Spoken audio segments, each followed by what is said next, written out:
your boy HD.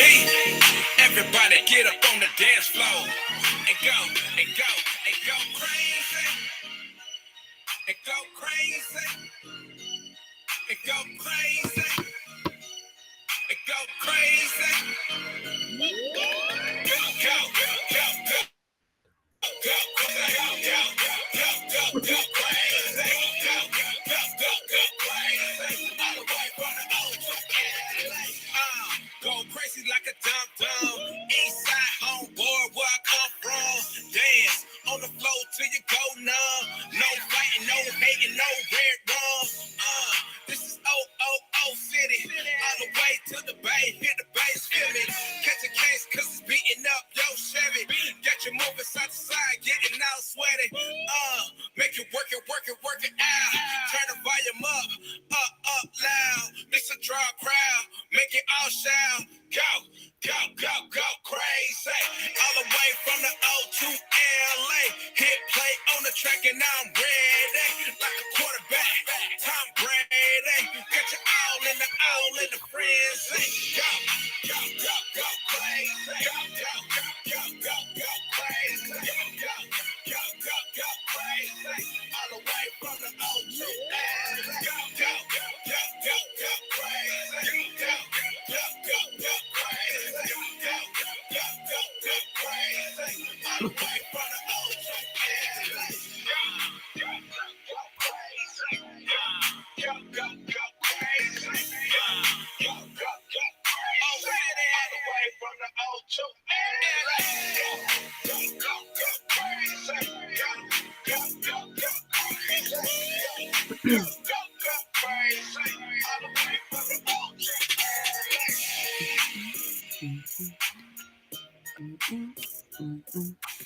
Hey, y'all. What's going on? It is 8:03, and it is time for the Scoop Show. I hope you have gotten all the little cheering out the way because you know they running wild right now because it's summertime, ain't no schedules. So they free, eating up all the food and stomping on all your nerves. Gone. I give you relief. Send them on out. But tell them bring your charger first, okay? Send them on out, but bring the charger back and maybe something to drink. But they got to go, okay? Because it is now time for the scoop. So go on, get comfortable. Let everybody know by hitting that share button. I'm coming back to that. But, you know, let everybody know where you get ready to hang out. Send those silent messages. Hey, y'all, I'll holler at y'all in a little bit. Send them the link in the chat and let them know. Shh. Anyway, so it is time to go ahead and get this show started. If you are new around here, you could tell we're kind of silly, but we found it's going to be a great time. I'll implore you to get comfortable. Go ahead and nestle in to our comment section because you're not going to sit here and just watch us talk all night, okay? You gonna go on in and we're gonna tag you in on this conversation too. All these questions, all this conversation is here for you as well. So if you would please go ahead and get acquainted, all right, since we're gonna be chopping it up for a good little minute. And do that by dropping your city and state in our comment section. Go on, say what's up. You know how it is when you come to somebody's house. You gotta say what's up to everybody. You know, your mama raised y'all right. I know y'all know the rules. So go ahead, drop your city and state in the comment section while you're down there. Hit that share button because if your people, you know, if they're your people, it's just like an auto. There are people. Okay. So we want to go ahead and let them know that the show is starting. So hit that share button. Let them know. Come on over to the scoop. It's time for the conversation. Okay. All right. So after you've done those things, okay, we know that this evening, like I mentioned at the beginning, like the kids running, they ain't going to keep that door closed. I know. Child, I know. So if you decided you might have to click on off, you can't catch the full show, that's okay. We got you. Okay. The scoop comes through with the support for the replay and your busy evenings. Okay. So we got many, many ways for you to keep tuned in and never miss any part of the conversation. You can check out our replays. Okay. We are out here on YouTube. Wait. Moment of silence for the new graphic. Yeah. You did that. But you can check us out on all of our social media sites. We're out here on YouTube at The Scoop Show, on Facebook at Real Scoop Show. We are on Patreon, y'all. We out here. More details to come at The Scoop Show. And we have always been on Instagram at The Scoop Radio Show. All right, so lock in, hit the bells, hit the thumbs, hit the subscribes and the notifications and all those things so you can stay locked in with The Scoop. You know what I just realized? Did you catch it? It's wrong. It is. That's the SoundCloud icon with the Patreon info. I'm gonna fix that. So not shout out to the. It's all right. It's all right. It's gonna be pretty when it's done though. See, I own it. When I see it, I own it. Okay. I was like, you were sitting it down. I was going to myself. I was like, that's not the right.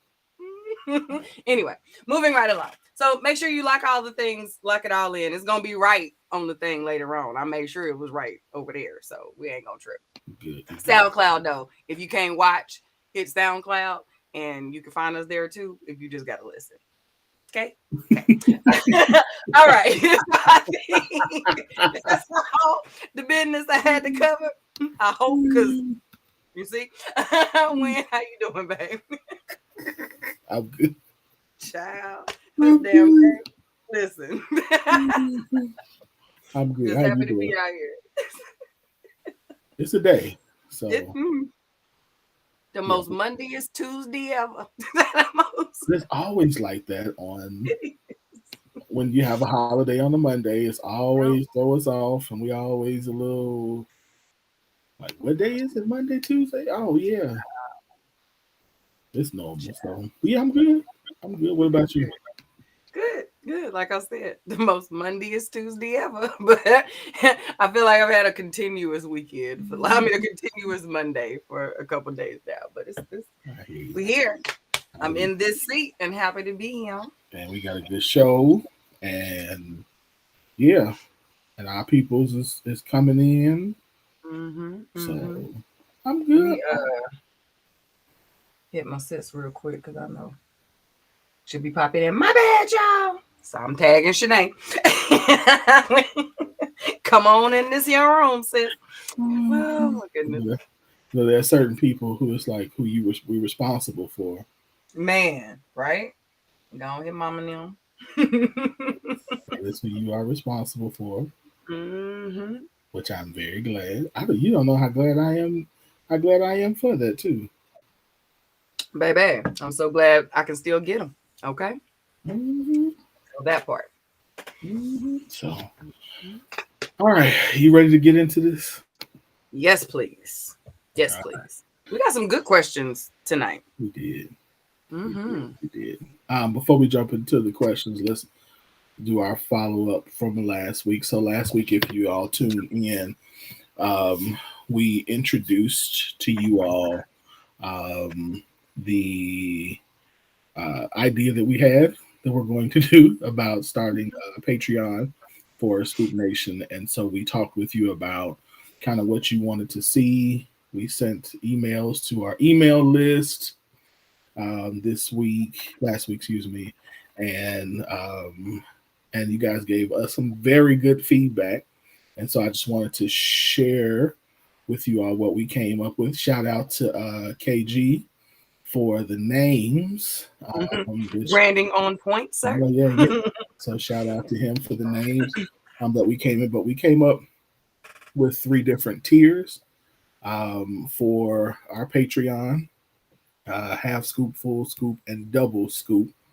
Half scoop being that you get private updates in our community, and Patreon only live stream, so some special content that only you will get.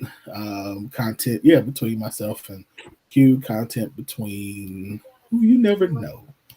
So just private stuff that would only be for people who are on the Patreon. Then full scoop, first we get the same everything that you get in the half scoop plus 20% off of branded merchandise, and then early access to ticketed events.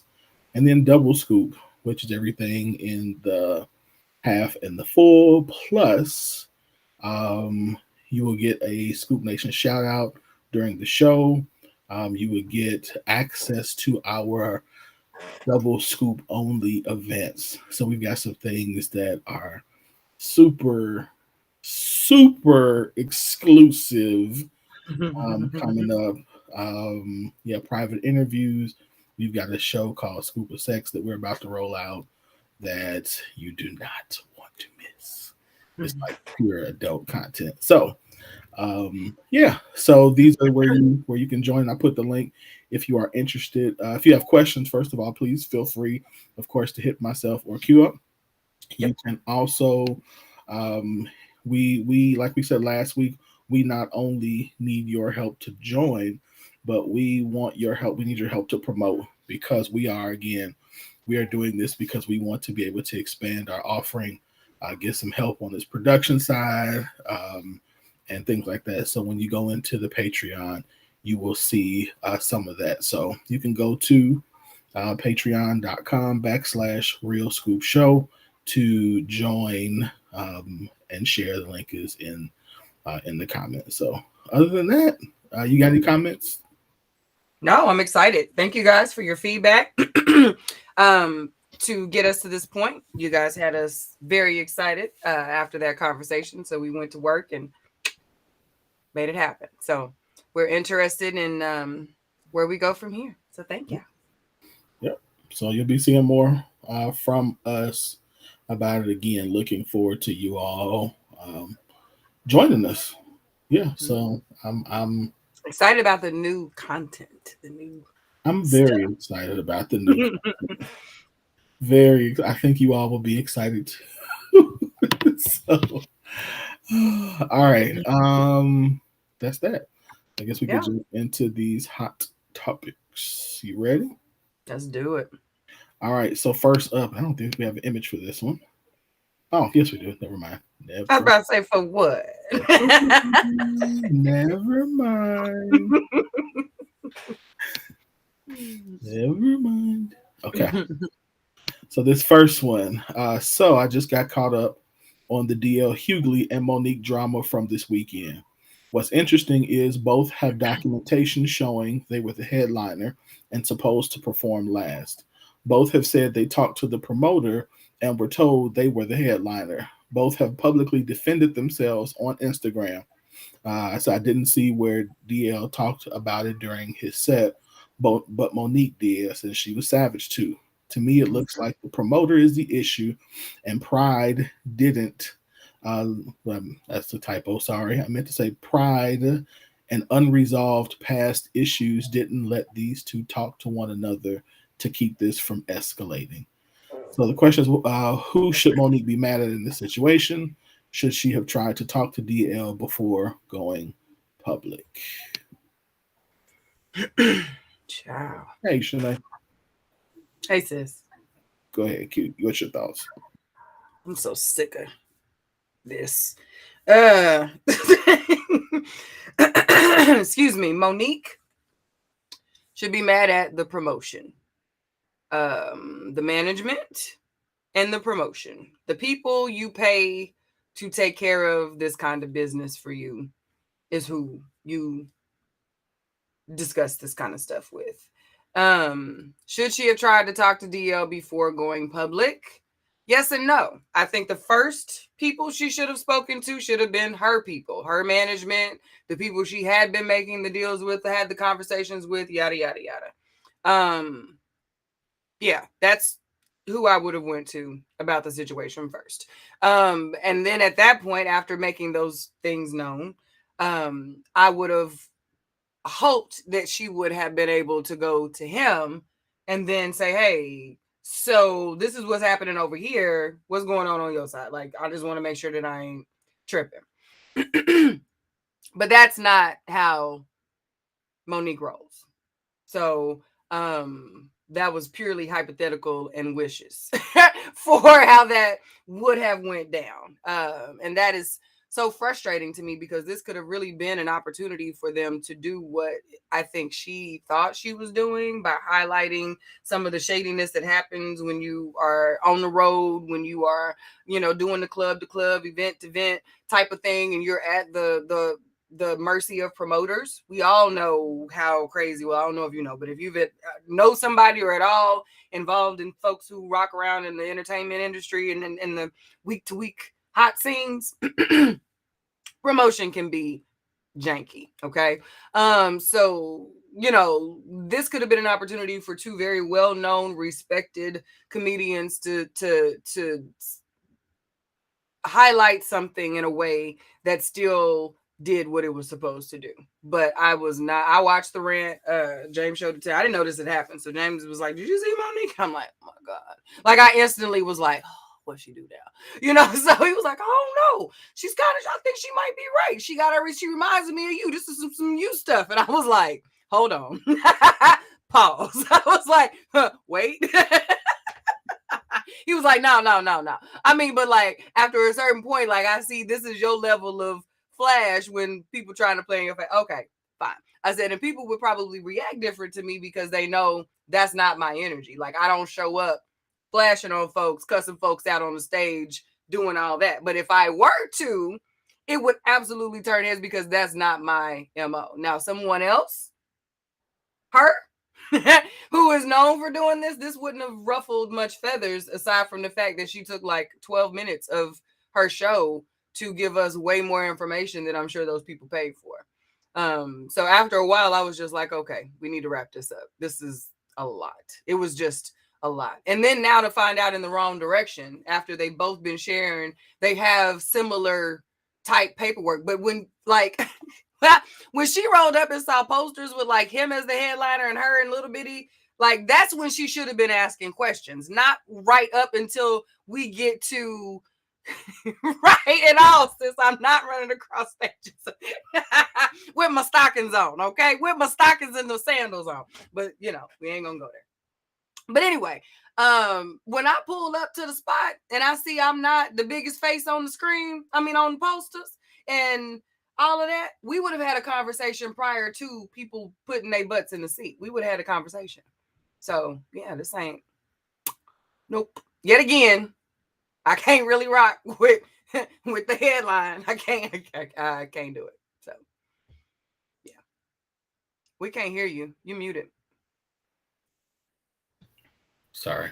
Yeah, I absolutely think that it would have been a great opportunity for the two of them to have a conversation first, especially given, from both of their perspectives, they thought they were cool before. So it's like if I thought we were cool before, to me, that would have been the natural thing to do, to be like, hey, this is my girl, this is my boy. Let me go holler at them because we ain't got no issues like this. So maybe, let's see what's up. And that it's a shame that did not happen. Because again, what right, wrong, or indifferent, to me, it seems like we get some kind of kick out of doing this to each other, and it's not cool. Like, we're supposed to be the ones who protect one another, and in that instance, like, the benefit of the doubt was not given, and that's, I think, the thing that was was bothersome. Now, I'll also say I really didn't have an issue with her saying something happened. Mm-hmm. Yeah, that part didn't bother me. I think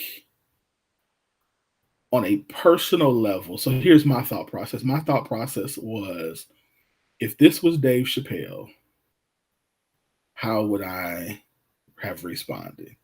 And I would think I would say the same thing as I've said in previous things that he has said, and that is, man, I don't know if I would have said that. Like, Dave, but then have to go back to, but this is what they do. Like, it's what they do. And but I also then say, but then you get the smoke that comes with it.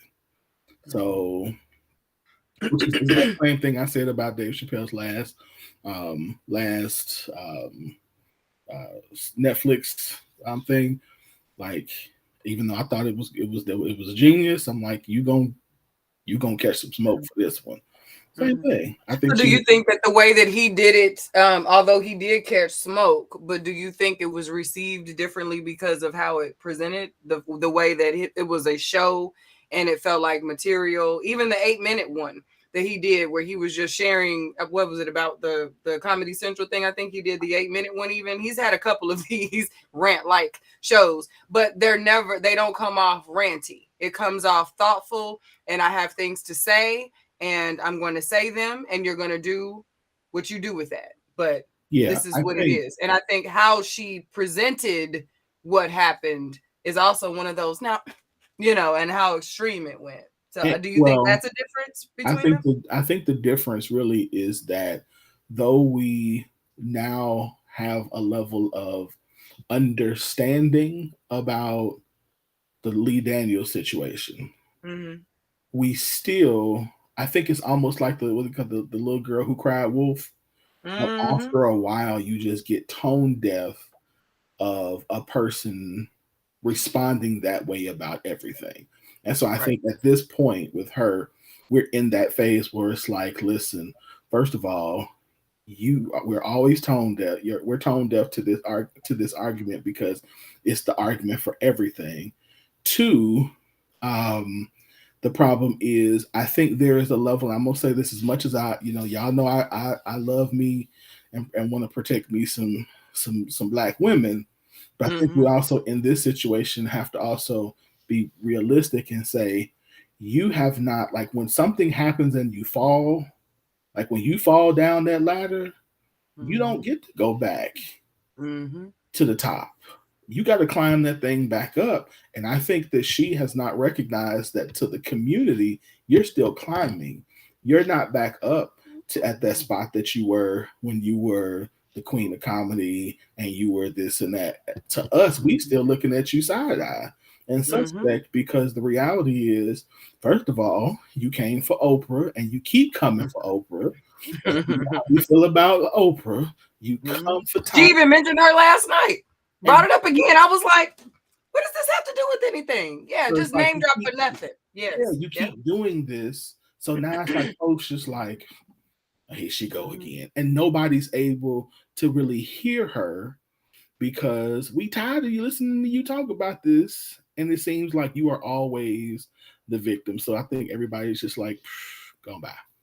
Yeah. So, I'm gonna be honest with you. She pissed me off with the whole protect Black women, and they be mad when I show up with my king and all of that. Oh my God. Like, I like to throw something at my television. I said, oh no, like that was me when she did. I was like, baby, that ain't it. Like, this is not the horse you need to ride out on, because your Black king is not taking care of your white paperwork, your green. And this is why you keep getting put out here in these situations. He got you out here looking real crazy. And people is just waiting for the other Wendy Williams size shoe to drop, and we see what's really going to go down. Like, you can dance all across the screen all you want to, but he is not taking the care of you that you keep professing to the people that he's taking care of. You can't put that on all Black men and now all Black women who ain't high-fiving you because you out here looking and talking crazy. Right. That now all of a sudden we don't know how to, and we don't know what it, and child, listen, nobody want that. I don't want to be out here looking like that just because to say I got no. That's not it's not protection. That was not the move. I was mad at that. And my thing was like, okay, so again, I also go back to this idea is then you can't at the same time demand like or want like y'all gotta protect Black women, Black men, Black women, but then you turn around and you drag another Black woman. To DL. Right. Right. So I think that's part of the issue. Again, I'm not even when I first saw it, before I saw the paperwork thing, I'm like, she has point. I mean, she has a lot of legitimate points in here. But then I looked at the paperwork, and I'm like, oh no, she mad at the wrong person. Yeah, you mad at the wrong person. This all could have been resolved with the conversation. I didn't even need to see the paperwork, bro. Like, as she was giving us the details about, and even when she brought up contracts and stuff, I said, why is she talking to him about that? Like, that's not, as she was breaking it down, even I was like, I get her being pissed off. Like, I get her feeling some type of way about her feeling like, oh no, they're not about to play me. Like, I get all of that. However, as smart and as about your paperwork, I'm about the contract, all of that extra. Did you read it? Or did you just print it? Yeah. Let's have some, You know, because you go back to the people who you do your contracts with to discuss the contract. Why are you even talking to this man about who's supposed to be on the what and when? You know, like, so I don't understand it. I don't understand it, and I don't understand the blind. Well, she, you know, listen to. I think to your point, I'm glad you said that. I didn't, but I'm gonna say it too. I think that there's a level of in our community. I'm gonna speak for us because we us. That there are sometimes in our community where we are afraid, or we think that telling the truth about a situation dishonors our community. Like somehow me saying that this black man or black woman was wrong is somehow harming our community, when in fact that's actually what our community needs. We need to be able to say, sis, you wrong, have a seat. Mm-hmm. Now, and fix what needs to be fixed. Mm-hmm. We don't need to say sit down, have a seat, and cancel you. We don't need to do that, but we definitely need to be able to say you out of line, or brother, you are out of line for the way that you are talking about that sister, or how you're treating her. Have a seat. Stop. That's not what we do. Mm-hmm. That's the point. It seems like we can't do that, because if we do, now all of a sudden you're disrespecting black women and you ain't supporting black men. It's like that's just not how this works at all. You just don't get carte blanche to do anything, whatever you want. Because if you do you know what that turns into? That turns into what we see with the police that we're totally trying to tell them to stop doing. No accountability. They do whatever they want, say what they want, harm whoever they want. And guess what? They get to go back and do. And now we're going, no, stop that, stop that. But we want to be able to do that in our community. Mm-hmm. Mm-hmm. Imagine that. I felt for a long time that in a lot of ways, our desire is not equity. Our desire is not for things to become peaceful, to get back right. It is to get back. It is to reverse the power. And that to me is justice. To me, it's almost more hateful and more unnecessary. Like it's almost worse because we know what it does. You know what it does too. Like we've got generations that have experienced what happens when. So I don't understand how we are supposed to be this elevated, this more higher vibing being that's just, you know, just waiting to unfurl on the earth with all of this wonderful glow. But our goal as a community is to hush the truth if it is if it's against black, and to switch it. And everyone's just supposed to be okay with that. You're told you're crazy if you say, well, you know, that's kind of the same thing, right? And then we want to get textbook. We want to go to Webster on me. when we say, you know, that looks a lot like. Well, you know, we can't because power. Okay. Okay, sis. Okay, bro.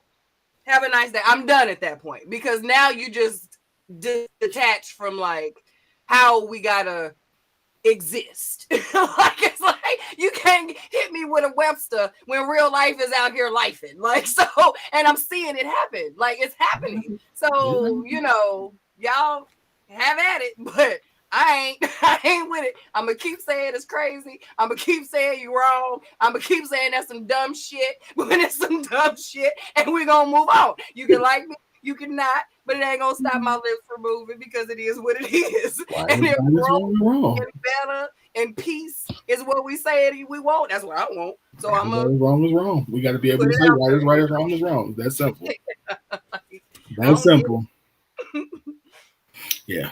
So I don't know. We'll figure it out. But again, I think we're going to keep playing it out. Did you see his? Well, I saw a part of his response. Did you see his response? Yeah, he shared his stuff too and said you need to take this up with your management. This ain't got nothing to do with me. But he got paid as the headliner. He got his headliner check. It was definitely which is part. That was my question. What did she get paid?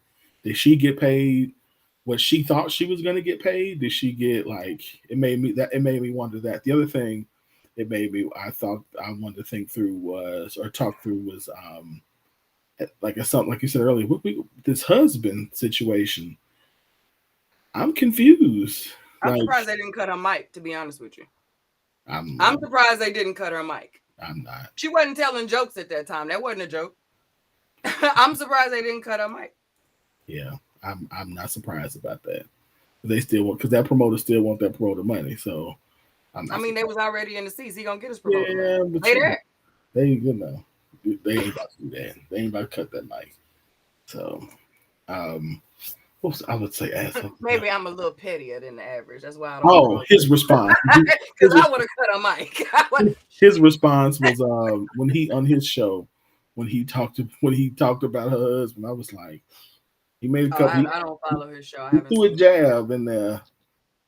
I said, like, you call this man a king. How you call this man a king when you pay for everything? You sound like a son to me. I was like, ooh.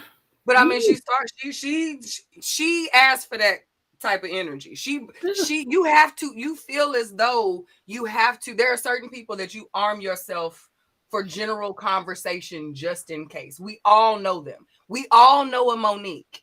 We all know a Monique that no matter what the conversation is, no matter who it is in the room, at any point, if you say that thing that shifts the energy for her or for them, it's a wrap. Hellfire and damnation rain forth from wall to wall in that within them four walls. Okay, because like everybody gonna hear it. We gonna have to shut the party down, and baby's gonna have to go to the car. Like and it's on. Like, and we know those types of people, and so you have to come armed just in case. Right. Just in case. So I mean, I ain't saying she didn't deserve it, but she had to know he had a platform too. Did you think it was gonna end there?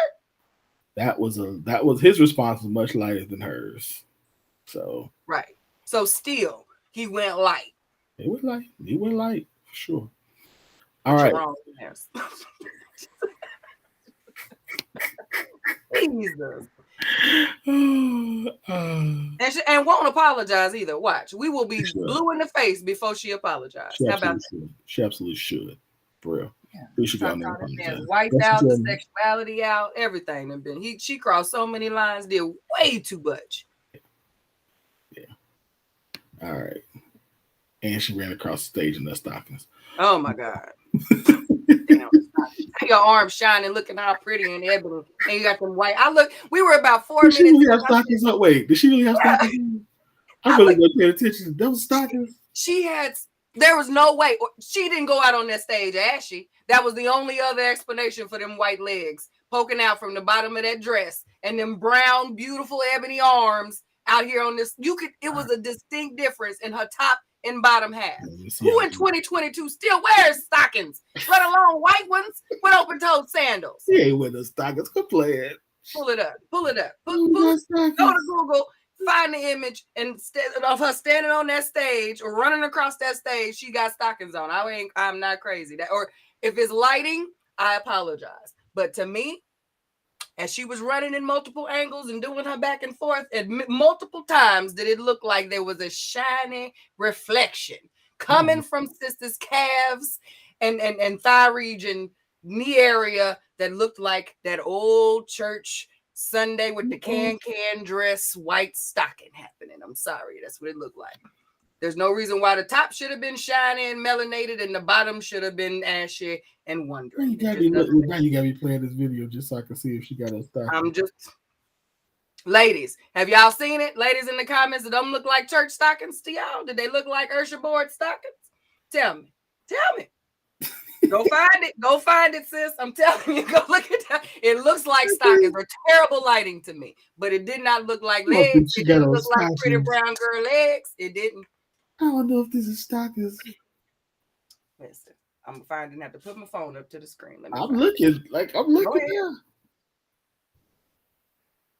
Now they got the text over the front of it. I can't see none of that. they got the caption over the front. Her legs don't match her arms. Even like I'm just looking at, this is a person who investigates skin regularly. Like listen, hey. Yeah. David stupid. I know I ain't the only one that saw it. I know. Oh God. All right. Let's move on because Nah, I got it. we can do this. I'm gonna go find it later. All right. All right. Next question. So the question is this a good equation for submission? What's the difference in submission and being subservient? Protection plus provision plus being seen plus being heard equals submission. Protection plus provision plus being seen plus being heard equals submission. What are your thoughts? I like it. The only plus I would add to that is consistency. The fact that we don't talk about consistency enough for the foundation of safety. But that would be my other addition. I think this is a very solid equation for what the average woman would need to feel the level of submission that most men say they desire or would be the end game. Mm-hmm. Yeah. I thought this was a very good start. Mm-hmm. Yeah, I thought this was a very good start. Because to me, I like the addition of consistency. I think the thing that I would have added, and I don't know how I would have worded this because there's too many words, would have been something about, because I think that even in submission, there should be, now you're about to make me use my church jargon, some type of revelation of the mission of that woman. Because I think just because you are submitted doesn't mean that whatever dreams, hopes, destiny, purpose that you have somehow goes away. So I don't think that it makes, I think that still somewhere has to, and maybe that goes under the being seen and being heard part, but there's definitely, that needs to be taken in consideration. And I think that oftentimes when we're talking about submission, it comes with this idea that my plans, goals, thoughts, things for my life that I've been trying to pursue somehow take a back burner to the family, while everybody else gets to pursue their goals, dreams, etc. So I don't know how I would word that, but somewhere in there.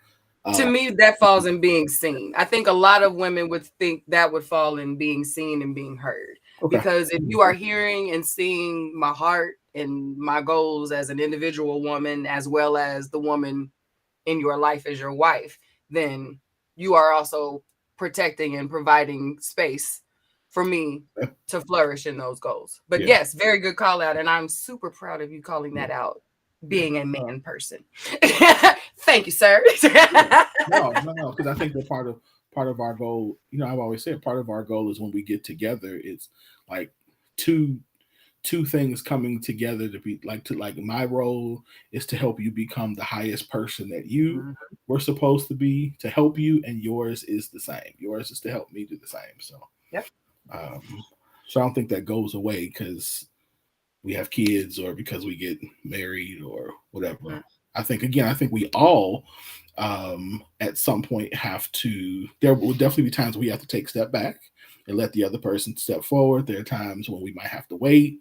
That's definitely a possibility, but not like, oh, I'm married now. Let me put these on the shelf and and not do this anymore because I'm somebody's wife, or something like that. So I don't think that's necessarily true. And every wife won't have these big, lofty, amazing dreams that she wants to pursue outside of her family. For some women, they are absolutely ecstatic to live and breathe for their family. And I love those types of women. They're beautiful. Like, I think those women are great. They are the Rebecca Pearsons of the world. But even Rebecca Pearson had goals and dreams. This is us, talk. This is us.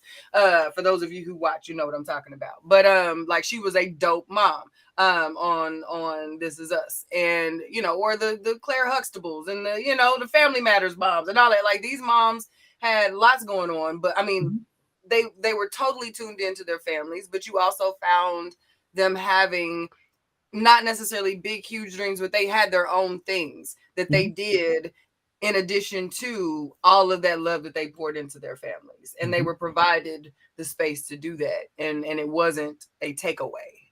It was supported. And I think that is essentially it. Well, I think my comment on the post about this was, I think this is a really good starting point. It is just basic, yet core enough to leave the necessary edit room for each individual couple to do what they need to make it work. But I think these core understandings and having this in practice, I think for a woman is very good start. Yep. I think, so I think also we have to, because I always wonder, it's not true. I know why this is always a difficult discussion to have when we come to that word.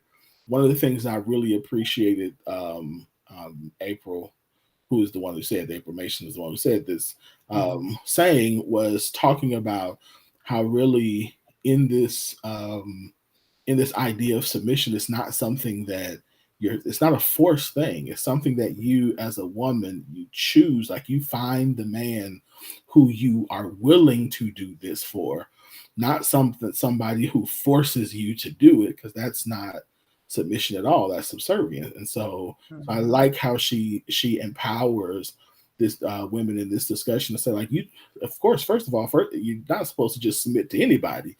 You're supposed to submit to somebody who is worth submitting to and who you choose and gives you the necessary things that say, okay, I can trust him. I can trust myself to submit to him, which, again, is the definition of submission. It is not forced. This is not slavery. It's not subservient. It's really, but again, I recognize that's how we've used it culturally. So, we've got a lot of issues with submission, but whether it be biblical or the fact that we lack lots of viable examples of it. So I think that sometimes makes it where it's hard to really identify that as something that as healthy or that we want, because we've seen it called this thing and we're like, I don't want that. I don't want that. You know what I mean? Yep. Shanae, I saw your question about subservient. The definition of subservient is prepared to obey others unquestioningly. And submission, the action or fact of accepting or yielding to a superior force or to the will or authority of another person. So I can see why they're confusing.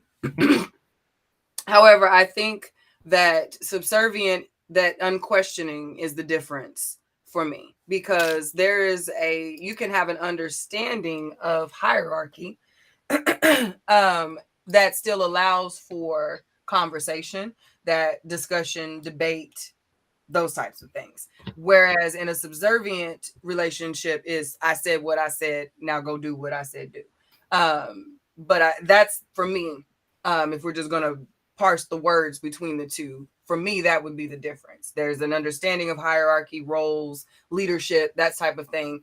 But that doesn't mean there's no room for discussion. Whereas with the other, it's just, this is all you do.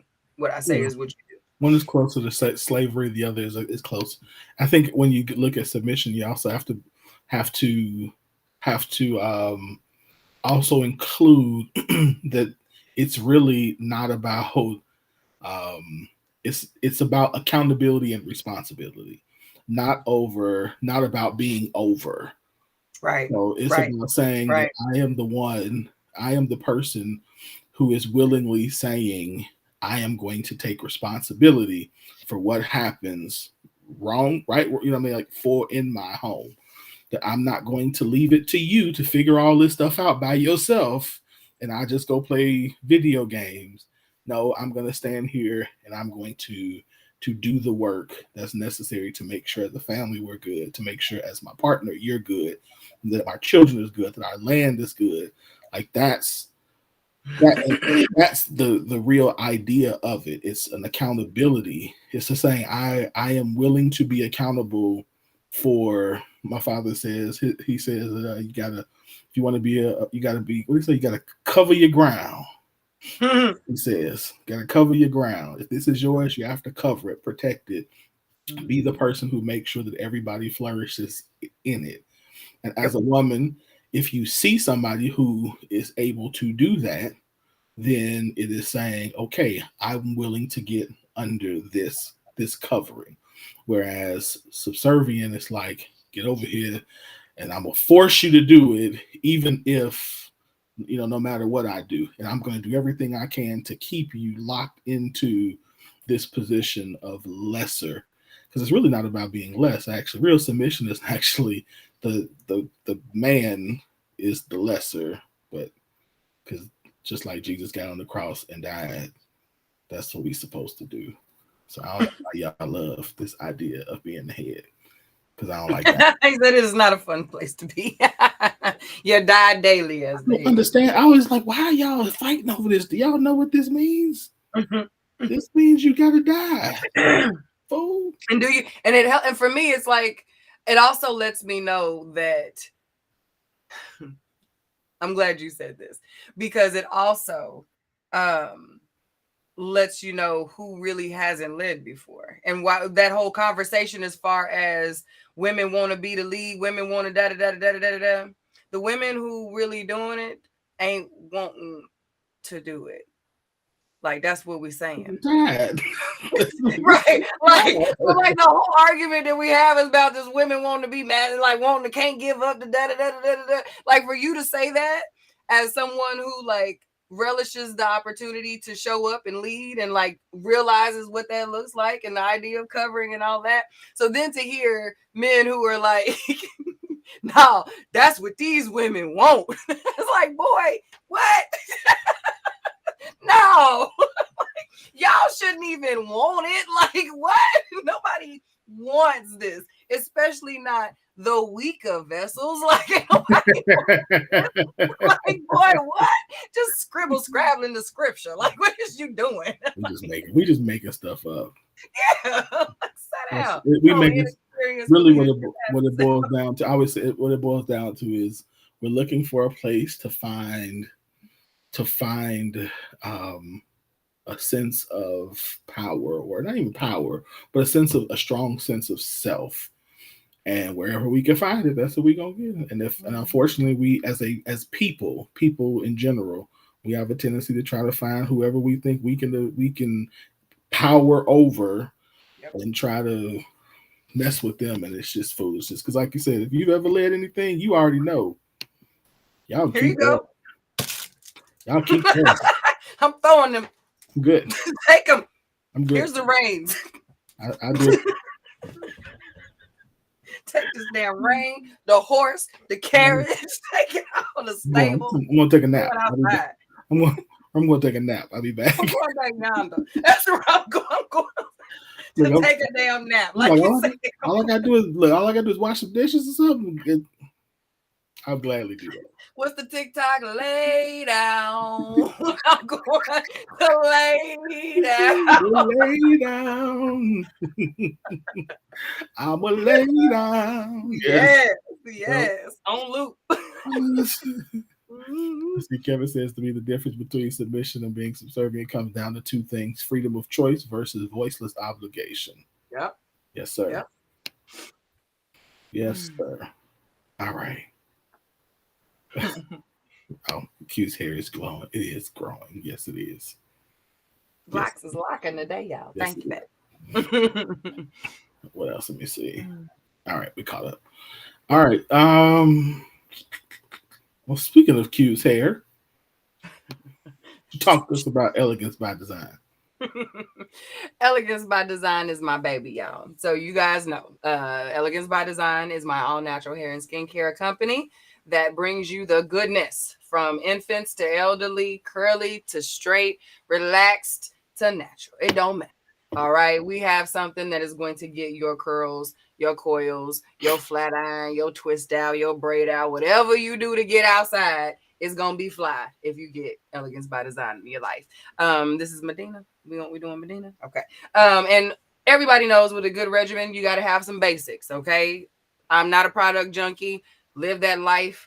My pockets thank me now. Ain't nobody got time for that. Having 50, 11 products on your countertop. You need a good shampoo, a good conditioner, a good moisturizer, drizzle in some leave-in to get your day-to-day going if you need it.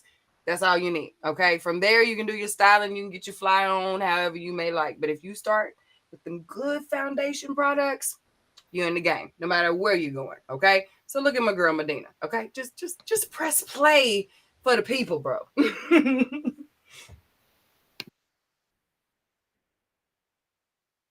Wash day has never been so simple, sis.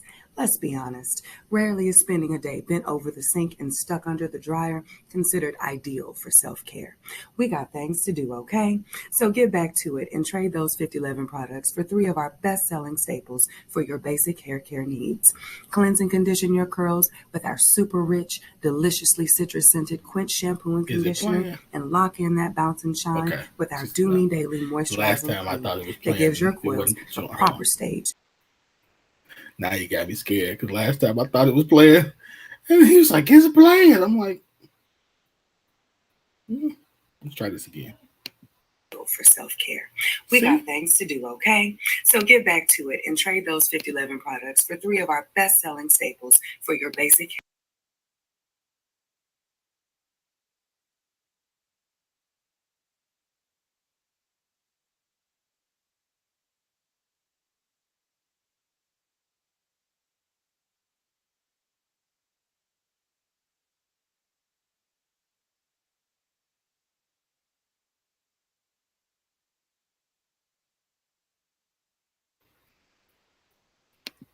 All right. Did you do it right this time? What'd you say? There we go. I'm like, I couldn't unmute myself. I'm just clicking the button. It ain't going back and forth. Nothing. I'm like, and Mike, I love you, bro. But you ask me this every time we play that ad. So those three products in the ad: the shampoo, conditioner, moisturizer. Throw you some Block the Beautiful braid balm in there for either your edges or laying your hair down as you braid, and you are in the game. Promise. Do Me Daily moisturizer. Have your afro shining out here looking good, and you in there. It's all on the site. I promise. EleganceByDesign.com. Sure. All right, let's see. What's we got? Okay.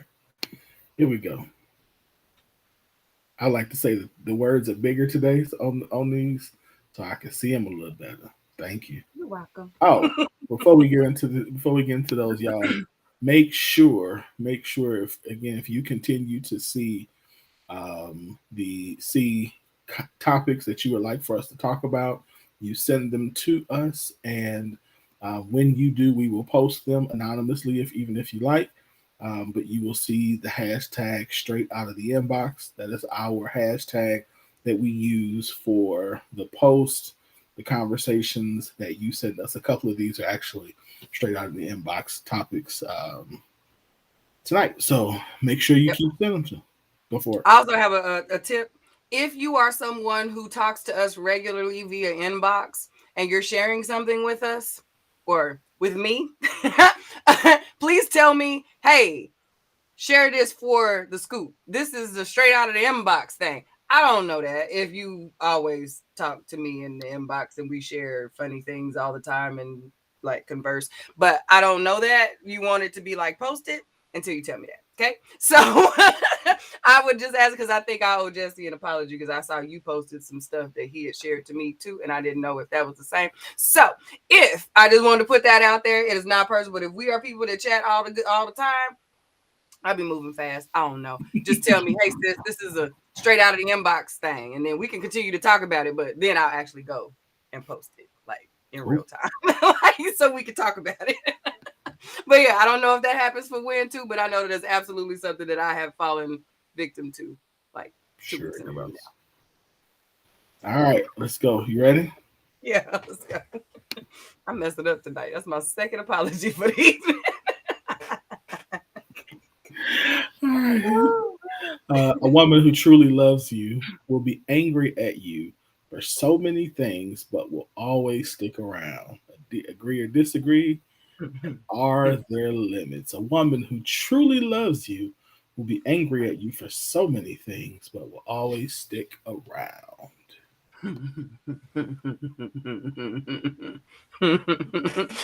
No, I do not agree. No, no. So a woman who truly loves you will be irritated or annoyed or have that eye twitch thing for a couple of things that you will do throughout your relationship. Those are general annoyances, and those are just what happen when you people with someone for a long time, sometimes for a short time, depending on the person. But that is different than being angry for many things and then enduring those things for extended periods of time. That's when you're doing too much and you playing with people's time. Um, so I disagree that she's gonna always stick around. No, I think she'll stick around longer than the average. Mm-hmm. Much longer than she should. Mm-hmm. If the things are just like, what are we doing? Or not even bad. If she's just over it and don't want to do those things no more. Like sometimes that's just all it takes. But she will stay longer, but I don't think she will always stay. Because there are limits. You know, life is short. Life is short. And ain't Yeah. enough time. So folks have been moving on along. So let me be honest with you. When I read this, I thought this that same fantasy stuff that ladies usually be posting like this. Oh, I guess it's our turn now. We already got Mm-hmm. they got hoochie daddy shorts, and now we into this. Okay, all right. So this is fantasy. Like I totally agree that a woman who loves you will be angry at a lot of things. But always stick around? No, she will stick around. A woman who cares about who loves you will stick around way beyond what you should, but well, maybe not what you should, but what you expect. I think that a lot of times, most of us don't recognize just how much stuff the person we are with, the person who loves us, how much they really put up with from us. Nope. I don't think we have any clue. And I'll be honest, I didn't. I don't have a clue sometimes. So I know, and I try to be very aware, but I know there are some times like I had to recently tell myself, like, dude, you are tripping. And if you've been tripping like this for this long, this poor woman could have had to put up with you. And you've been tripping about, oh. So I think it goes back to like we were talking about a couple of weeks ago about this idea of keeping score in our heads. It's similar to that. Like we don't really have a good idea of how much stuff we do that annoys our partner, the stuff that we do that annoys our loved one, and they still put up with us. And if it's somebody who doesn't love you, they're gonna put up with a whole lot less than what the person was somebody who actually loves and believes in you will. And so I think we need to really, this is why gratitude to me is so important. Like to me, this says we really should be grateful for the people in our lives and for the people who love us because we do not know. I talked to a guy last week and I asked him, been married 40 years. And I said, what is the key to being married 40 years? And he looked me dead in my eyes, serious as he could be. And he said, learn to bite your tongue all the time. I said, what? He said, it's a bunch of stuff I don't ever say and it ain't even worth saying. I said, 40 years. That's what it takes. He said, 40 years.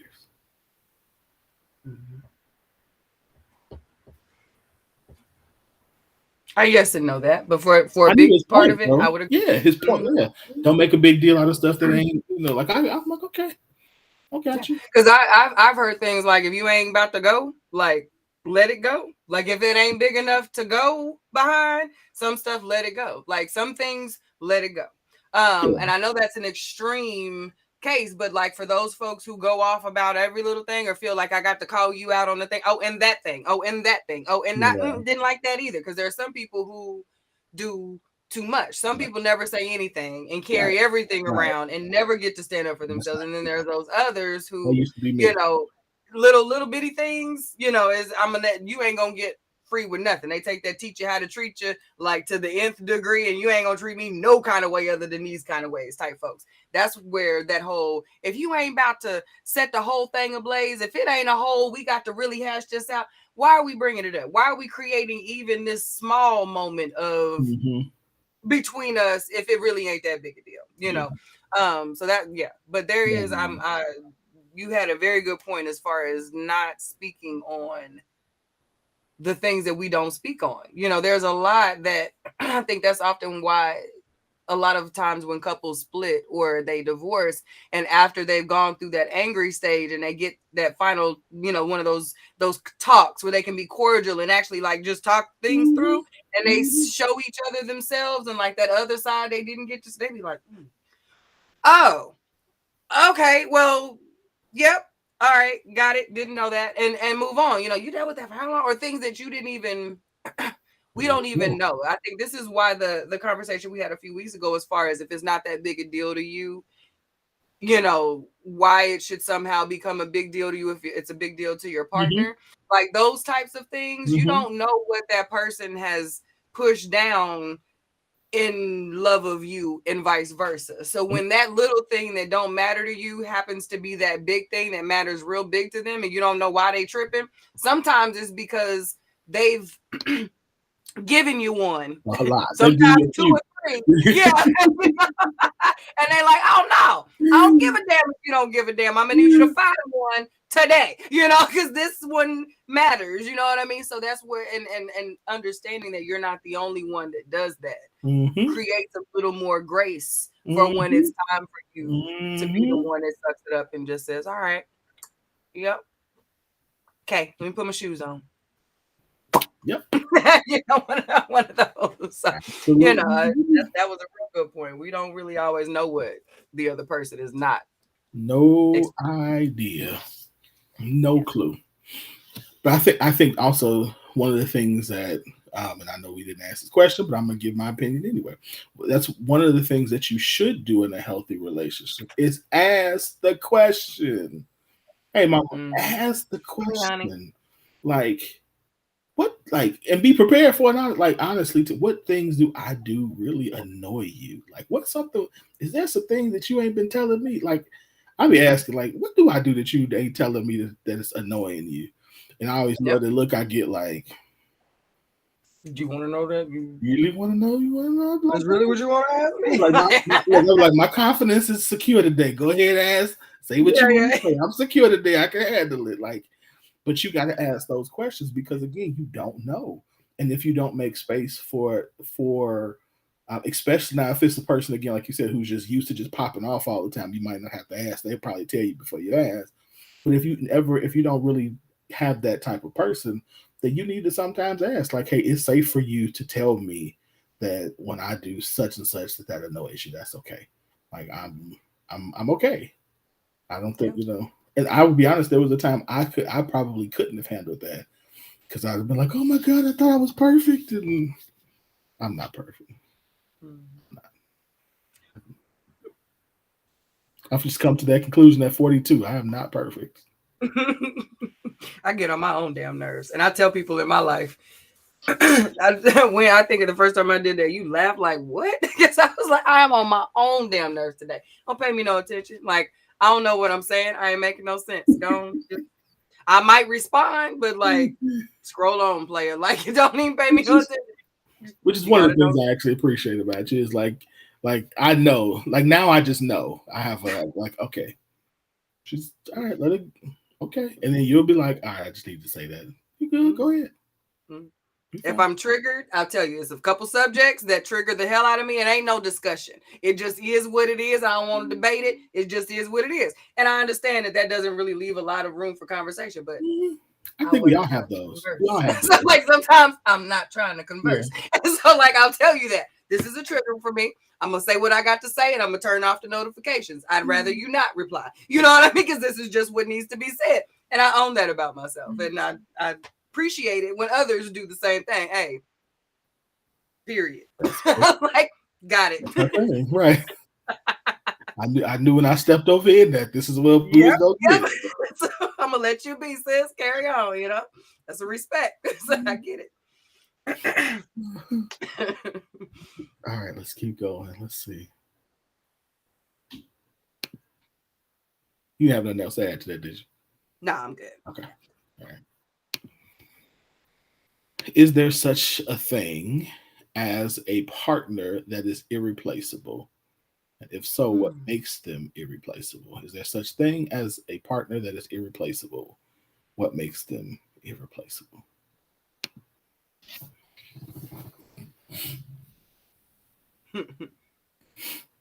Yeah, I think for some, if it was a really, really great experience, people were super connected and that was their person, I honestly feel that they would feel like this person cannot be replaced. This is the person for me. Not to say they won't ever love or engage or, you know, life with someone else before, but that person holds a different space than all others. Yes, I think that can exist. Yeah. That's not for everybody though. That ain't even for everybody that you just love a whole lot. Like I don't think irreplaceable applies to all the folks that you just like a whole lot. You know what I mean? Yeah. I don't. Yeah. My initial when I read that, I was like, everybody's replaceable. But then I thought, well, I mean, because I thought about it initially in the context of romantic relationships, and I'm like, everybody's replaceable. Like. In that context, but then I thought, well, I think that some people, and the reason I said that initially was because I think that there are some people who I've seen who the person who they're saying is irreplaceable, they're saying that because they're comfortable. And that person made them comfortable, whereas they don't give other people that same effort to become that person. But then I had to think about it again. It takes effort to get to that. And I think when we get to a certain stage in life, sometimes we probably just don't want to give that effort or, you know, whatever reason. So to that person, yeah, absolutely could be irreplaceable. But then I thought about like my mother, my father, like, you know, certain family members. And I'm like, yeah, I got one mama and that's it. I got one, you know, one. See, I think those people are also their irreplaceableness is based on not only your love for them, but like their actual role in how you exist. Whereas a partner is someone who is chosen and is possibly interchangeable, you know, for the outside of the heart space of it all. You know, that sounds terrible to say interchangeable, but like it's hella people that you could be partnered with over a lifetime. So the basics of how that, the schematics of how that works, even totally different. You know, it's totally different. With parents, with my parents, I thought about it for the sake of because I have so much of like a lot of my traits and characteristics, not like looks and stuff, but come from them, that there is a greater level of intimacy that they, you know, things that they can see in me that other people can't see because a part of me comes from them. Whereas in a romantic relationship, that has to be developed. That's what's over time. Whereas we're together, that does happen in the context of that relationship, but it takes so much time to do it. And you have to fight through so much sometimes to get to that, you know, some people it's like, again, I ain't doing that no more. So we just gonna have to stay together because I can't replace you and or I don't want to replace you. I don't want to do the work that it takes to. So for that person, yeah, I can see them saying someone is irreplaceable. Yeah, it depends. Yeah, your context for irreplaceable absolutely matters. Because if you want to be all Disney princess about it, irreplaceable, then okay, cool. You know, yes, it's all whimsical and running through the fields or whatnot. But if it comes to a matter of convenience or too old to be doing this over and over again, or I'm tired, I just don't want to. It is what it is. We're gonna have to make this thing work. We're gonna ride out. Yeah. And and lots of folks call that settling. You know what I mean? But at the same time, you also I also call there's a level of realism to that. Mm-hmm. To this idea of settling. Mm-hmm. Some folks know what it is and what they have the capacity to achieve with the tools and resources set and the effort that they're willing to put forth. Mm-hmm. So this is not necessarily folks don't settle for the general convenience of the peanut gallery. They settle because it's often necessary for wherever they are right now. Now, that doesn't mean you have to stay settled. But settling in any other circumstance other than relationships is often looked at as a positive. Until it's with the wrong person, it's go settle down. Well, until until it's the person you ain't supposed to be with. Right. It's less, based on all of the other potentials and aspirations and goals and all those things. Then it's, they settle. Right. Why'd you settle? Like, it's like, because I was tired for a minute and I needed to sit down. Like, I needed to. Yeah. And I respect that in a person sometimes. Like, I'm not gonna shame a person for saying, you know what, this is all I got right now to give and to receive, and I'm okay with that. This is where I'm at right now. So I'm not saying everybody go out and just sit down with everybody, but I mean, I'm not gonna sit here and shame the people who say this is what I got to give right now. Sometimes sitting down is a good thing. Mm-hmm. Sometimes sitting down is a good thing. We could all sit down a little bit. Mm-hmm. So, all right. What's next?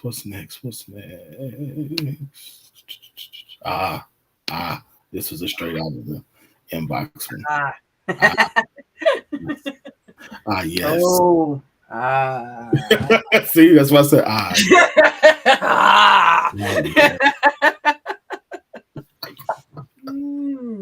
Woo! So does she owe him for their date? Does she owe him money for their date? When is a person taking advantage of someone versus being honest about interest? I can't read that small writing, so give me 1 second. You want me to? Oh, if you can read it, go right ahead. Yeah, I got it. So this is a conversation between a man and a woman. Man is in gray and woman is in blue for context, okay? Man says, good morning. Sis says, hi. I hope you had a good day at school today. It was a busy day at work for me. Thank you again for asking me out and taking me to dinner last night. I enjoy how upfront you are, but I want to let you know I'm not interested in pursuing a relationship. I wish you the best of luck and hope you find someone amazing. That message was sent at 5:36 p.m. He responds at 6:41. Okay. He says, hey, I so respect your text message. I'm going to need to see you, or you send me your Cash App or Zelle for the money I spent on you yesterday evening. I so not have money to spend on someone with a relationship that's not going anywhere. I'll send you your bill. However, I'll pay for the cheesecake. I work too hard to receive your disrespect. I do respect you. He puts her name. I'll call you to receive my compensation. I think that's respectful before things get out of hand.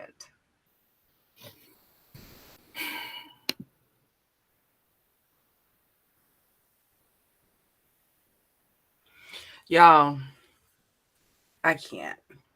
I refuse. He would have been blocked. He wouldn't have even got money just on general. This wouldn't have even been a flex. This would have been the last time he would have heard from me. Blocked. And this screenshot would have absolutely made it to me, Kel, and Shell's group chat. We clowning the hell out of you for sending this ridiculous message. I ain't gonna go to my page. I ain't gonna publicly but me and the tree, we going in. We going in. I might slide it over to the biz booze. We gonna talk about you because you crazy. But that's it. That's it. He's crazy. He's crazy. No, she does not owe him for the date. Answer the question. No. Hell no. When is a person taking advantage of someone versus being honest about interest? They went out on the date. She did not lead him on. The very next day, she says, I appreciate you for inviting me out.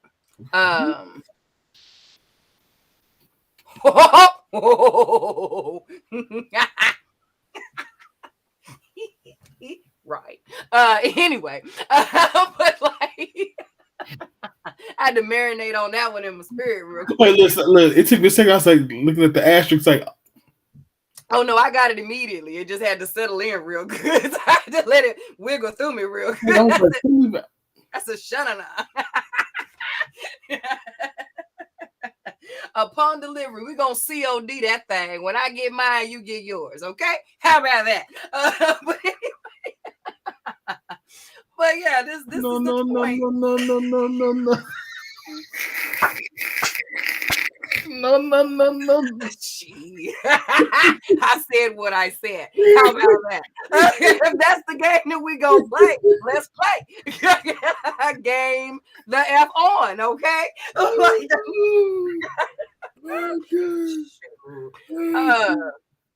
Anywho, like, no, I'm not about to do this with you. But she did exactly what folks I think are supposed to do. You had the time, you enjoyed what you had, you had a nice night. She didn't show out at the table, she didn't do none of that. He paid for it, had no problems. Hit her with the good morning the next day. Wanted to continue conversation. Soon as she was respectful about the fact you ain't the one player.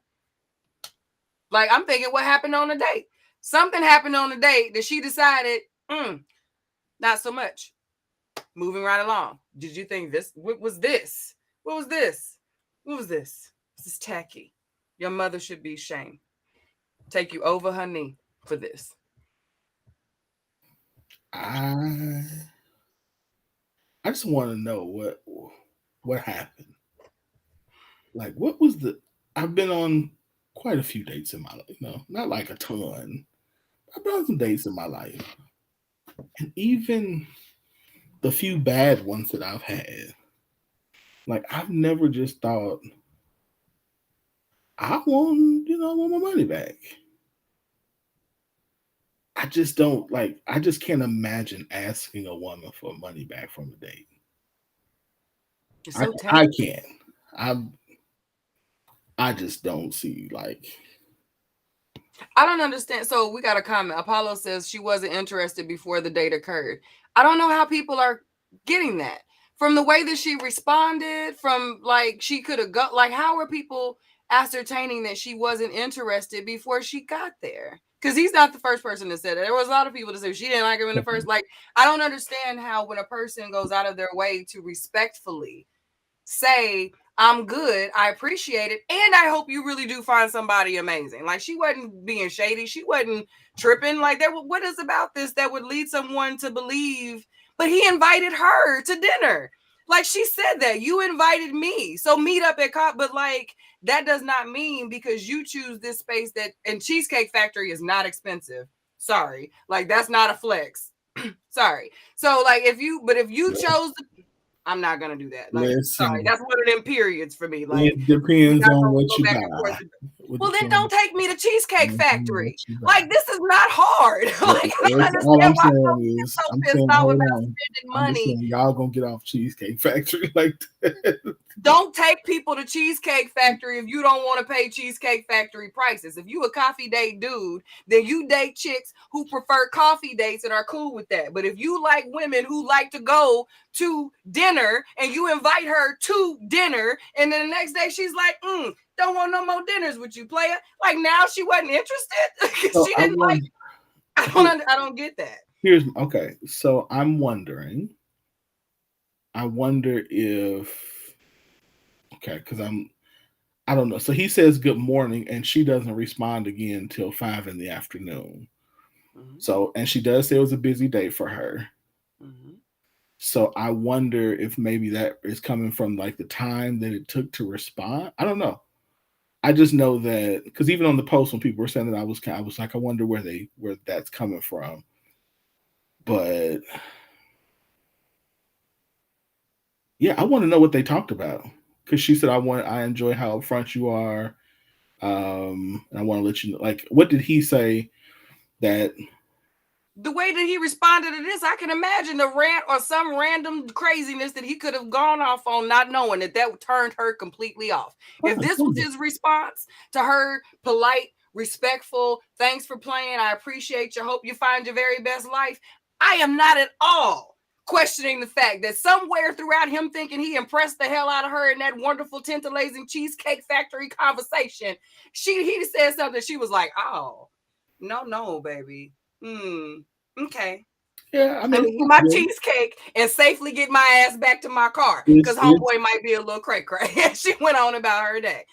Okay, but then I don't see her responding at all. But again, I just think my point is, if I'm looking for something that is an indication to make me wonder if she was interested, the time could have been it, and whatever something happened that could have turned her off. I don't know. Again, I don't know. It's a lot missing here that I don't know, but I just think that if she wanted to use him, I agree with Sinead. She would have kept going on dates if she wanted to use him.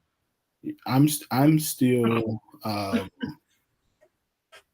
don't I don't have an issue with her saying I don't want to go on a date with you anymore. No. I'm still trying to understand when it became a thing for men to ask women for money back from dates. That's when they continued to take women to places they couldn't afford and was mad about it because that bill was still due the next damn day. Wasn't no cookie given. So now I need my coins. If I can't keep talking to you, I didn't get no cookie, I'm going to need you to run me my coins because now you're a gold digger who wasted my time just simply because you didn't like me. Like, we're supposed to know in one date, a few conversations that you're supposed to be my man forever, ever. That's the point of dating is for us to come to the conclusion, which again, to Apollo's point, if you want to go to do coffee or something like that, then now then again, you also got to find somebody who's willing to do that because there's some ladies who ain't gonna go to coffee dates. So, and there are plenty of women who love coffee dates, who prefer them. So you have to find out what works, which again is the point to me of dating. So I don't know. I just think that this is a very interesting. You said dude on IG started that. Oh, okay. Yeah, because I never heard of this before. It's the tackiest thing I've ever heard in my life. Somebody asking for money back for a date. I'm like, what we do? Why we do that? Yeah. That to me, that is the opportunity cost of going out on a date. And that is why I am an advocate of phone conversations, text messages, FaceTime, Duo. Yep. Let's meet up over such and such that not even coffee stuff. Like, let's meet at such and such and have thorough conversations to find out if we want to go to that level where now just like she is investing in me, I'm investing in her. And I need to figure out if this is something that an investment that I want of my time and of my money that I'm interested in doing. I'm not a fan of we meet on Tuesday and on Wednesday we going out, unless I'm going someplace where or financially, as some people don't mind spending Cheesecake Factory money, but whatever they do, I don't care if it's McDonald's. I don't necessarily want to spend McDonald's money on everybody. So I want to figure out, how do I feel? Do we vibe good? Are you more than just something that somebody does I find attractive? I need to know that. Let's talk. Let me get to know you. Let's see what's in your head. Can you hold a conversation? Like, I want to know those kind of things. Do we like the same thing? Because there are people even on social media. I'm like, oh, they cool. And then I have a conversation. I'm like, never mind. I wish I would have never had a conversation because it's all you got is 2 sentences. Yeah. So, okay. Yeah. I think of it like this. We've gotten real lazy with how we date. We have extremely high expectations for what's supposed to happen from the date, but we put the least amount of effort into the preparation of, meaning we spend 2 minutes saying, oh, I like you. I swiped out. You swiped. We did a couple. Hey, you, where you at? Who's your people? Oh, okay. We shared snaps. And now we sitting across the table at each other with absolutely nothing to talk about other than what you got on. What you got? Oh, you look nice. Oh, I look nice. What you do today? Nothing. Me either. Nothing. Work. You don't even know where each other work at because y'all ain't had no real conversations about nothing. So time is money. If you don't spend the proper time to get to know who you spending your money on, you're going to waste a whole lot of money. If you spend the proper amount of time qualifying the person as someone you actually want to actually spend more time on, you're more willing to invest. See the difference? To invest more money in that relationship because you put in the time to know it's okay, it's worth it. I dig this person. So time is money no matter how you look at it. It just depends on what type of time and what kind of money you trying to spend. You trying to invest it, you trying to waste it. That's your time commitment. And that, I think, qualifies for just about anything that you have to invest in or give yourself to put effort towards. If you half-ass it, you're going to get a half-ass experience. If you come at it full throttle, with expectations, goals, and an end game, the likelihood of you actually succeeding at reaching said end game and attaining said goal is much higher because you gave more to it. But this whole, oh, she cute, he cute, let's go. We like it. What the hell? Like, that's not forever. Like, that's not how forevers get founded. Like, Yeah, it's not enough at all. But yeah, I think, I always say it's a good entry level, but entry point. But I ain't telling you to be with somebody who you find unattractive, but it's got to be more than that. You need some depth. All right. Any more on that one? Nope. Next, please. We're gonna be early tonight. Are we? We can come back to some, but just not that one. All right, so this is another one that I found I thought was very interesting. It said a little jealousy in a relationship is healthy. It's always nice to know someone is afraid to lose you. Agree or disagree, and why? A little jealousy in a relationship is healthy. It's always nice to know someone is afraid to lose you. I don't like this. Okay. Why? I don't have good. Jealousy is not a positive to me. Like, it does not, but you all also know how I feel about possessing people. So, no, don't jealous me. My Beyonce voice, don't jealous me. Don't, that's not sexy to me. That don't turn me on. That don't make me feel protected. And, ooh, that's my man. I don't get none of them feelings behind you puffing up your chest and making a whole lot of noise behind somebody looking at me or something like that. It just does not do it for me. Some women thrive off of that attention, that constant feel of this is mine. I am not her. I'm not her. I don't like it. It makes me irritated. I'm looking at you like, where's your self-control? Like, I'm wondering, is there trust for me here? Where do I come in to this? Am I just sitting here looking cute and waiting to be chose and swooped up? Like, where does my, actual ownership of me come into play when it comes to this is mine and not that? I understand that we're in a relationship and there is we are, I am your person as far as I hold this space for you, but this whole you gonna go to somebody else or somebody gonna take this losing of the person, or I have to continuously check other people for the fact that they could take my thing. Like, that just is rooted in so much insecurity to me. That is not cute. Like, I don't. Okay, let me ask this question. Is there to you a such thing as a healthy level of jealousy? I don't know if it's. And maybe what does that jealousy, mean? maybe Like, what jealousy is, maybe jealousy. When I say, okay, so of course, I have to look up definitions, and specifically the third definition it gives for jealousy, which I know you ain't gonna like, is fiercely protective or vigilant of one's rights or possessions. So I know you don't like the possessions part of it, but the fiercely protective or vigilant. Or even if it's maybe not the person as a possession, but the possession being the relationship. So I'm very possessive over this relationship. I'm vigilant about making sure that that I protect this relationship from whatever, whomever. So I get the idea of protection. I get the idea of being smart, not being out here just willy-nilly letting stuff happen to your relationship. You know, I don't see you knowing that Susan 2 doors down grins real hard at your man and goes out of her way to speak and do XYZ things. To me, those things aren't jealousy, because there's evidence showing that there is a potential threat to the relationship. That's protection.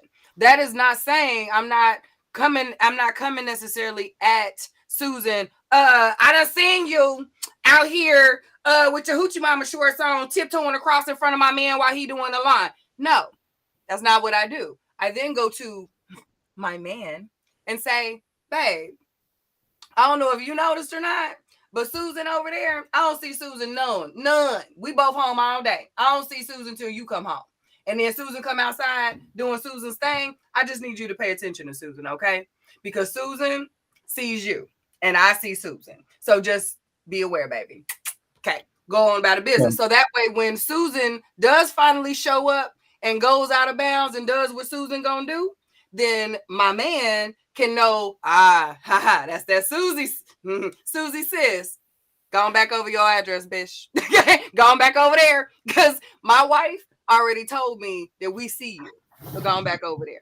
So to me, the difference is the person who you approach. Because in your example, in your example, you're saying it's not jealousy because you didn't approach her.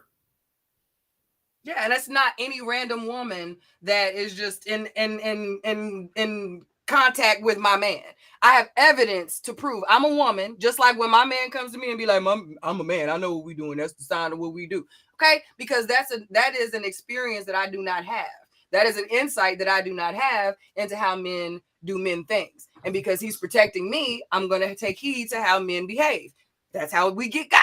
Same thing with women. If I'm paying attention, if I'm vigilant and protecting my household, my marriage, my thing, my issue ain't with her. She doing what outsiders do. My concern is making sure that my husband has the armor that he needs to go out and do what he needs to do, because I see it. That's the protection, the covering that I think has to happen there. What?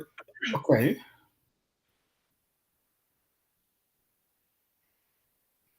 But that's the definition, though, ain't it? What's the? I'm not seeing the definition. This is where the textbook, I think, shows up different than how we execute it.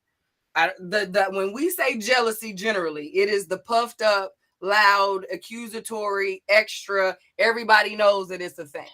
Okay. That's how jealousy usually presents. It creates discord. It creates uneasiness. Somebody's defensive. Somebody has to say, I'm not, we ain't, this didn't. It's accusatory when you're protecting through jealousy. But if I see something, even if it don't necessarily sit right, okay, I can say, babe,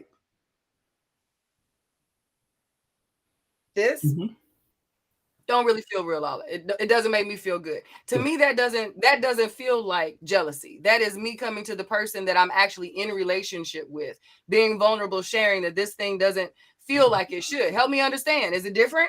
Is it not on that type of thing? But if I peep Susan doing what I know Susans do, I think I'm stupid if I just wait for Susan to show up and my husband out here all willy-nilly, not knowing Susan been clocking them for however long. You need to know that Susan is clocking. Like, that's protection. That's being vigilant of what you're creating in your relationship. But I don't know. Again, possession, the way that jealousy shows up generally is what I'm against. Yeah, it's and I know that. I think the other definition is, it says feeling or showing suspicion of someone's unfaithfulness in a relationship. I think that's the jealousy that I have an issue with. Feeling or showing suspicion of someone's unfaithfulness, especially if it's not warranted. Yep. So that, you see, mine had evidence. Like, my example showed, like, she can see that this is what's happening. Well, you had Yeah. You had It was brief, but evidence based on experience. understanding what women do. I got you. Mhm. Yeah, I don't. First of all, I don't agree that a little jealousy in a relationship is healthy. I think a little. I think it is nice to know someone is afraid to lose you. I think that Yes. is. And I think that is. I think. And I'm not necessarily saying I think that is. It's. I want to know if that's really healthy, but I do think that the mindset that it puts you in of I don't want to do anything to lose this person, I think is a good thing. It is. I agree. I struggle where I'm going to struggle there is the fear part of it. Mm-hmm. Um, because I think in general, fear, anything done out of fear, is not necessarily something that's sustainable. Mm-hmm. So Mm-hmm. I do think that the overall, again, like I said, posture of I want to be wise with what I do, with what I say, because this is somebody who I value, and I don't want to lose this relationship, this person, this friendship, this job, this business, whatever. So I think that's more in line. Like I get to this whole thing, I get what it. I think I get what it's trying to say. I Mm-hmm. agree with what it's trying to say, but I'm Yep. with you in terms of like jealousy and fear might not necessarily be the right things, because those elicit, again, fear. Those elicit a heightened sense of being accusatory at times. Yeah. Sometimes, so yeah, I get your point. I get what you're saying. I You get. can cover and protect me and show that you don't want to lose me in a way that doesn't put me on the fact that I'm feeling like I have to show you also. Like there's a proving that happening. There is a coming together of I don't want to lose you, and then there is a consistent proving that I'm not going nowhere. That is what's that gets to be hard. I've seen far too many, and I've seen far too many relationships where that becomes was like that becomes the trauma bond. That in actuality is what it is. It's like we just continuously go from fight to fight, trying to have these moments of of jealousy or things. So I've seen that happen way too many times where ladies and gentlemen are like causing a fight so we could break, what's it, break up to make up and doing certain things. So I'm like, yeah, this is just way too much for me. I just wanted some peace. Yep. So yeah, very interesting. Very, very, very interesting. Okay. We gotta think through that one some more. Last one. Last one. All right. So when I initially posted this one, I thought it was real, but I had to go put my Jamaica hat on and go do some research and find out if this is actually real. Come to find out, it wasn't. So for our posting, I changed it. So it was falsely reported the NFL tight end Travis Kelce and his girlfriend of 5 years ended their relationship because allegedly Travis was cheap.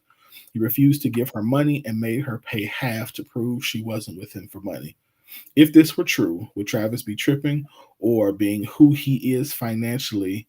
Was that a good way to ensure she was really into him? Should a woman date a man who needs that kind of reassurance early? And if so, should she expect him to change at some point?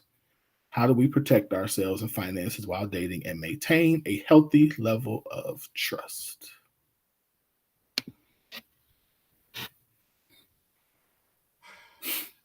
So again, this is not true, but initially was reported as true. And so that's what caught my attention.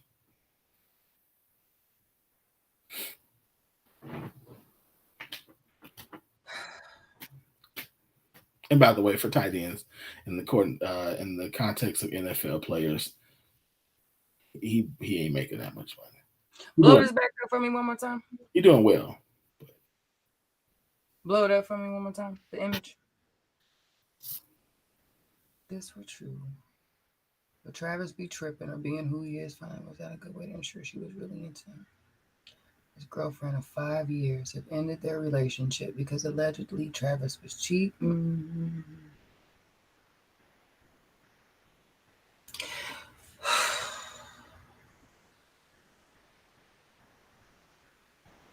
If would Travis be tripping or being who he is financially? If he see, I don't.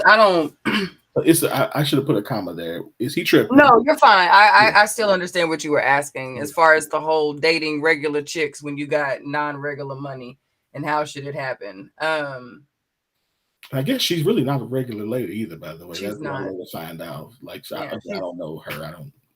yeah, Obviously, she's not. people.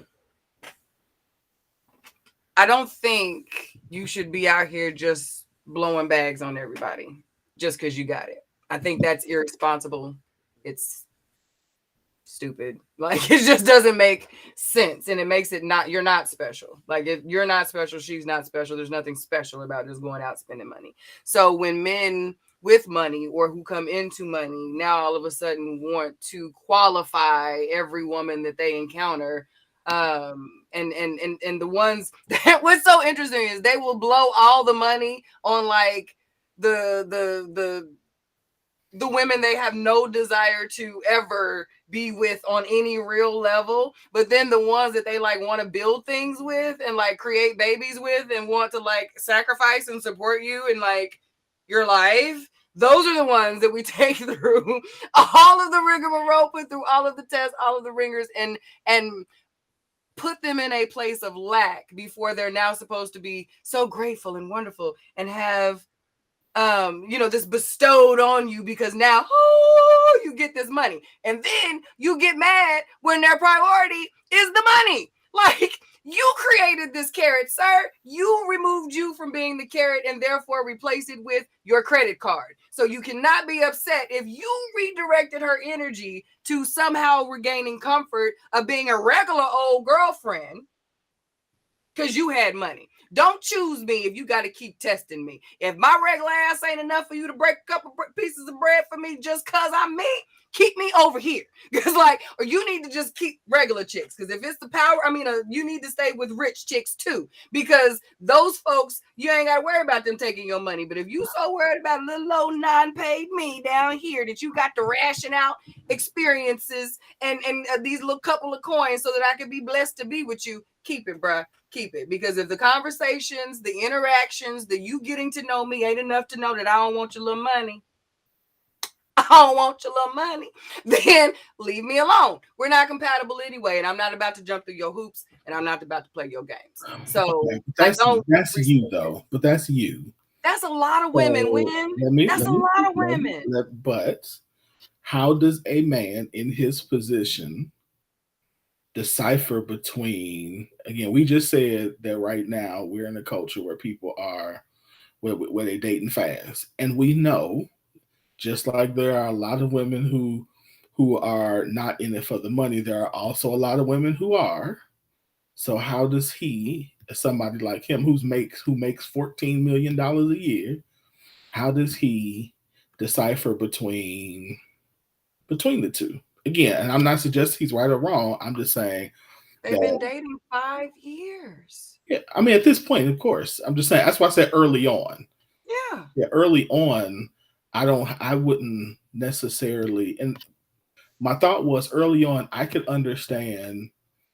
I don't know if I would make her pay half because I wouldn't make any necessarily, but I could understand not doing elaborate things. Yeah, that's what I was saying. Like, what but at the same time, I also could understand sometimes if I'm with somebody like him, that I would be like, hey, I got this. Like, I got it. Like, we going to dinner, I got it. Like, just like I was anybody else. I wouldn't assume just because Buddy makes $14 million that he's expected to always pay for everything.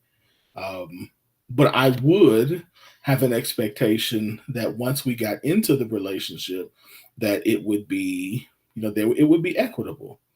That if you make 14 million and I make 100,000, then what we can do is going to look different. So yeah. I would expect that same type of, but again, I would not go into it expecting because he has 14 million that he's going to give me his money, No. especially not dating. Now, again, when it comes to marriage, it's a totally different story. But I think for me, it's this idea of how, again, like I said, how do you do this at that level? How do you date well? And to your point, I absolutely agree that now you have to also start thinking about, like, if you can't, if you feel like you can't trust this person with your money, with the amount of money that you're willing to expose yourself to during the dating and relationship phase, then should I really put myself in position to be in a relationship with this person? Because now, if I can't be, if I don't trust that, then we're gonna stay dating until I can trust you. Right. Nobody forces that to like, who are you doing this for? Is it for the people or is it for your life? Because I'm with you. Like, there should be limits. A girlfriend shouldn't get what wives get. Boyfriends shouldn't get what husbands get. Like, there's levels to this. So don't take me on the week to Milan if you're not ready to, you know what I mean? If that's too much for you, if you ain't a week to Milan for just random dating, that ain't your way, then leave me in the 50 contiguous, my bruh. Like, you know, like, let's road trip this thing out and we can still get to know each other. But for somehow penalizing or doing this ridiculous testing where you don't get to experience me because I'm making sure you ain't trying to get this money, like, it's so, that's what you have accountants for. That's what you have. What are you referring to? Because there are a lot of men, not necessarily because all of this is obviously been proven to not be true, but like, there are a lot of men who aren't even at NFL, NBA millions of dollars status. They get a couple zeros behind the comma, in front of the comma, then it's all of a sudden, you know, there's these tests and there's these questions, and then you don't get a real date until date 6, and it's coffee dates and parks until da da da da. Like, there, and where in any other circumstance they would expect full throttle attention, engagement, all of those things from the person who's interested in them because they are the wonderful, amazing, the catch, and not thinking about the vulnerability, the openness, the share, all of that thing that's happening to make me win you and your worthiness of these coins. It's just, it's what are we doing? And then you wonder why she ain't really for you. Why, when the money go or shift, she shifted. Well, you shifted that priority, even if that was not her initial game or her initial goal, whatever, you adjusted the playing field to show what it is we was working with. Mm-hmm. So my level of survival, you saw me after I hit this level. So now I got to see you. And now here we are. You set the rules. Here we are. I'm saying, you talk about not all women move like me. That's how that happens. That's why we got women out here doing the same savage ish that men are doing. Like, it's like, oh, we doing that? So do you think that, I know nothing about this, about them, but I do know, I read that she is like a influencer, social media influencer. Mm-hmm. So in my, I think in those situations, if she were, and this is, you know, a regular, so to speak, person like myself, and to date somebody like that would be a great opportunity to use that as an opportunity to level myself up financially. So now, hey, I don't even need, I don't need you to pay for me to go to Milan, because again, I'm gonna pay for us to go this time, because you know, so that way, again, I think, you know, again, it's a fair thing to protect your money.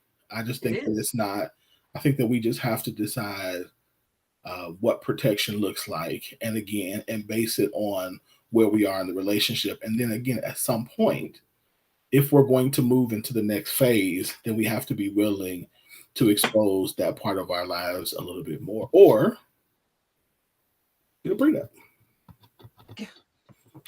I'm like, they have whole professions to keep people's money safe.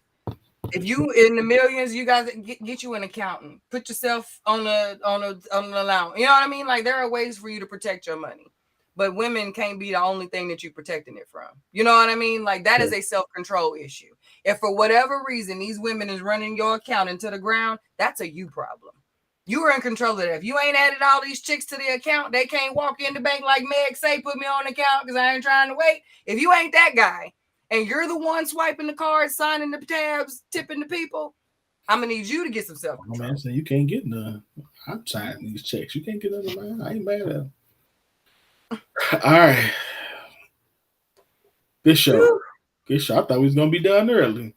Travis kept us a little longer. Mm-hmm. What's your final thoughts? I don't know if I have final thoughts. I've had a lot of thoughts today. I don't know if I have final thoughts. Your final thoughts. I don't know. I don't know. I was talking to Michelle about this a couple days ago. And it's just so interesting how we've been having these types of conversations for the better part of probably 10 years now. Before the scoop came along, it was MOT and we got deep. And then here we are with the scoop and we have gone through all kinds of different twisted nuances from the relationship perspective. And when... I don't know. Sometimes where we are now and the things that we're having to dig through and break down and discuss, sometimes I think, damn, like, what are we doing? Like, how are we here, y'all? Like, these are not hard things, but we are making this just getting to know each other and the thing that we are naturally built to do. Like, we come here with the things that are the baselines for getting this done. And then we have muddied it up with so much other stuff. So from someone who's not involved, and I understand that there's a certain level of protection I have because I'm not in that mix. Mm-hmm. But from simply seeing it and not being emotionally involved in it, aside from I really want my people to be in love and have the good love, but like watching how some of this happens and the way that the rationale and the logic that's placed where other logic would usually go or used to be, and now we can have such long drawn out conversations about what feel like very basic concepts. It leaves me in moments like today where I'm like, I don't really even know what to say, because like, wow, like there's gonna be some change, but I'm really at the same time I'm thinking, hey, all right, we're needed. We're very necessary. Sometimes it gets confirmed, that it's still time. We still got a lot of work to do. Still a lot to talk about.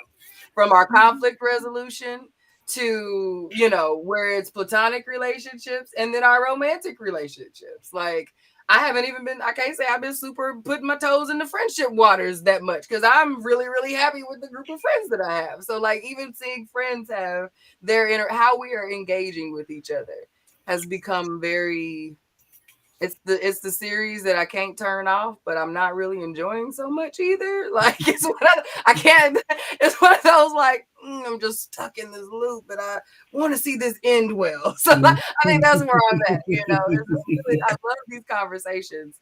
Tonight's topics were fun. But yeah, I think this is the culmination of multiple conversations I've had that have me like, let's just do our best this week, y'all. Let's put all 10 toes down, let's give it the best that we can this go round, like real talk. All you can do. Yeah. This show tonight, good conversation, good topics, y'all. Keep sending them in. I just put the Patreon link back in the comments, so y'all go check that out and sign up. Patreon is live, so we need you to not only sign up, but to share as well. So good show tonight. Again, great comments, great topics. Yeah, we getting better. We're going to be all right. We getting there. We just got to have to keep peeling back the layers of ourselves and continue and be honest with each other. Like like I said earlier, a lot of the things that we're doing are done out of fear, and that's not going to work. So let's just keep getting better. Let's keep loving on each other. Let's keep doing this. Thank y'all to everybody who tuned in. Saw a couple new faces tonight. Saw a couple old ones. Apollo's good to see you. Mama, good to see you. Mm-hmm. Shanae, as always. Yeah, everybody is good to see everybody tonight. So Y'all keep kicking it with us. If you haven't liked the SoundCloud page, do that as well. We'll be back next Tuesday. Another show. Sure will. And summertime is here, so yeah, that's what's up. All right, y'all. Y'all have a good night. My summertime.